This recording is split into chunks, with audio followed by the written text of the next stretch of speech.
Alrighty, so normally I would wait until the global dev notes come out because I like to have them a little bit more translated than they are now, but unfortunately I've already skimmed through a little bit and it's a tragedy. We'll talk about it first because I'm sure you guys are probably wondering why I titled the video the way it is. But here we go. We have point number 3. We're just going to go over it first and then we'll go back to the top. Regarding the contents of the Tower of Trials. So, Tower of Trials has been updated as a relatively difficult strategy content where you can find strategies hidden in each layer and clear each layer in order. One category of content or combat content was updated every 2 to 3 months by 3 layers, and during festivals and specific events, it was progressed in the direction being replaced by the Event Tower update. Due to the characteristics of capture content development, it is difficult to update in a short period of time, and since it is a tower type content, it is not appropriate to update a larger amount at once, so it has been updated irregularly. In addition, it is somewhat difficult to recognize new layer updates, and if you do not know the strategy, you will give up on the challenge and forget about it. So it is true that the usage rate is the lowest amount for the regular content. So you can probably see where this is going. If you're unaware, one of the biggest things on my channel specifically is the Tower of Trials guides that I do. So I'm a bit sad about what's coming next, but here you go. After much discussion within development and operations, we came to the conclusion that it would be difficult to continue, or difficult for the current Tower of Trials to maintain its official content position. When new PvE content is updated, Tower of Ordeals or Trials will be terminated and replaced with new content. In addition, the official Tower of Trials will be updated with the last 3 layers by the end of April, and we plan to complete the update with a total of 30 layers. In the future, after a sufficient grace period through advance notice, an alternative update to new content will be carried out. We ask for your understanding that this is a direction to provide better game enjoyment by replacing long-term obsolete content with new content in the process of long-term service. We will inform you in a separate notice when the Tower of Trials ends. So, honestly, it's not a bad thing. It's a bad thing for me specifically and for the channel growth, honestly, because those videos do exceptionally well. I think a lot of people really don't like Tower of Trials, and I assume, are not kidding when it is probably the least played content type in the game. Maybe besides like reverse stages. Do people play reverse stages more than Tower of Trials? I really don't know, but the Tower of Trials has a pretty decent set of rewards in it. So people were really asking, over the past couple of months, like, hey, why didn't the Tower of Trials reset for New Year's and everything? And it looks like this is going to be the official reason for it. They, like I said, they are going to be updating and adding 3 new floors, which should bring us to 30 floors total.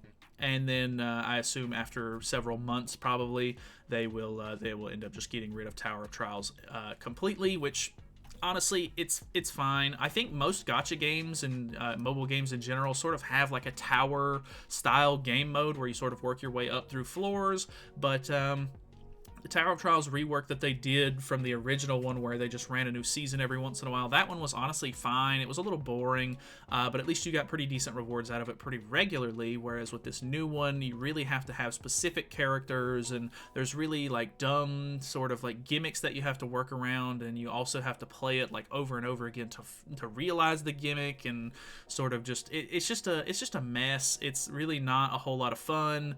Unless you just really are into that kind of gameplay, I guess. So I can completely understand their reasoning for getting rid of it. It's just sad to see it go because I've sort of built my channel around it a little bit. I don't think it's really that big of a deal, but it does help out my channel quite a bit. I was just wondering the other day when we're going to get some more floors, but it looks like I will get three new floors, I guess, to make videos on. So obviously I'll have those out whenever they come out.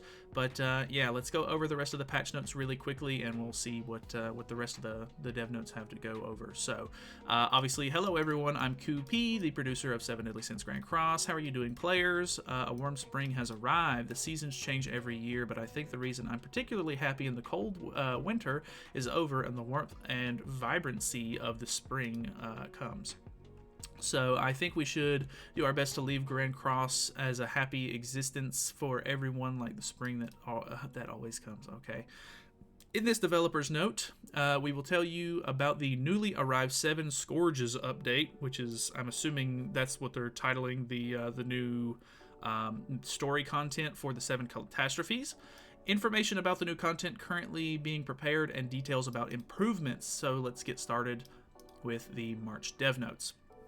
So, 7 Calamities main story. One of the updates planned for this year, which I mentioned in my New Year's greetings, is the main story for the 7 Catastrophes. So far, the 7 Catastrophes story has focused on light and short event episodes. However, as we told the story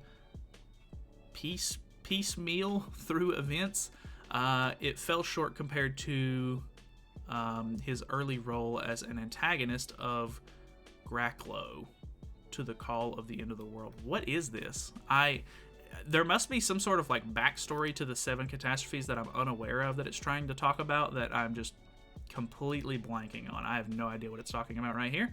I've never really paid attention to those events too much, but I'm sure if I pay attention to the new story, I might get some details. It was not easy to show the story without everyone's empathy because it was the first original character that was not in the original. However, since the release, various 7 Catastrophes characters have appeared, and by continuing the story through events, even if it is short, everyone who enjoys Grand Cross has an attachment to the 7 Catastrophes characters. I think I got it. See, this is why I normally wait for the English patch notes, but it is what it is. We're too late now.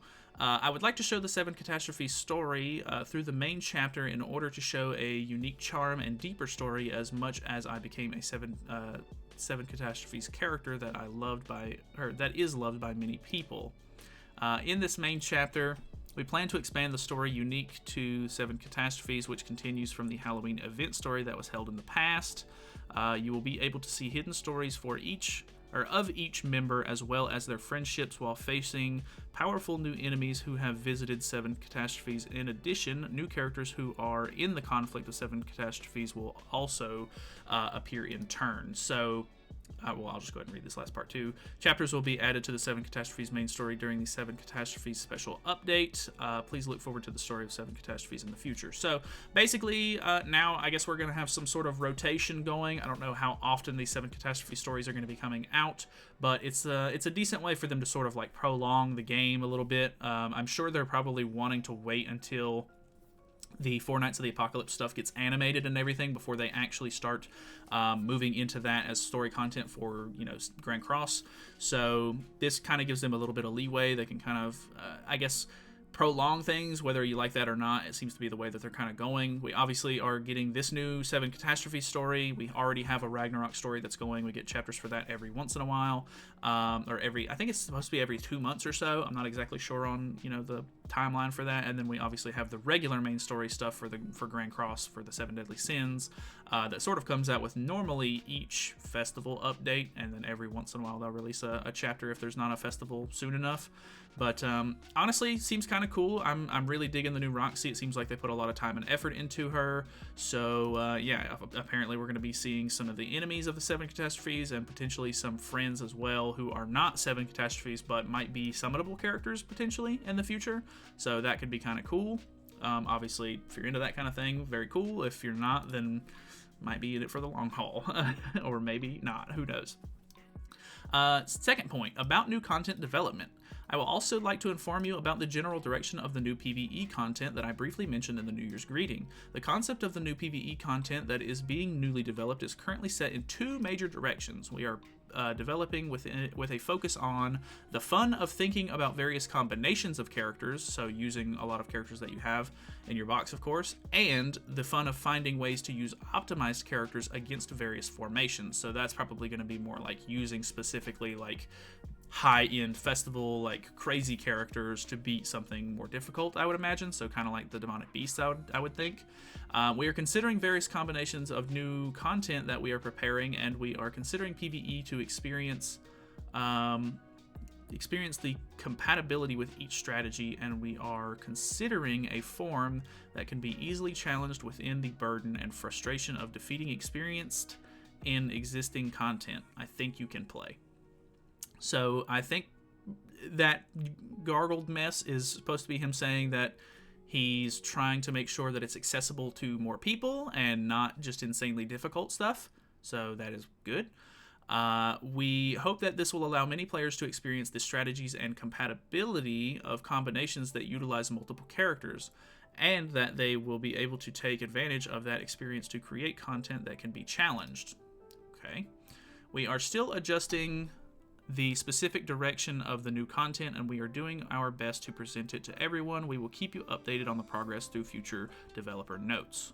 And then we've already read 3, so the last one is about other improvements. Artifacts are continuously updated, and the types of set effects are diverse, so we would like to improve the inconvenient process of managing artifacts and checking set effects. First, we plan to add the ability to expand the artifact UI menu to full size, making it easier to see each artifact set and set effect. In addition, we plan to provide a function to filter and display artifacts in the same way that the character filter functions, and a function to search for the set effects by keywords to improve convenience. So I'm assuming what they mean is you can probably look for like demonic beast style card sets, PvP style card sets, PvE style card sets. You can probably just filter them out a little bit easier, because there are beginning to be a lot of card sets, and it is kind of weird to have to scroll through that little like half-sized menu. So I can get behind that. Nothing too crazy, but understandable.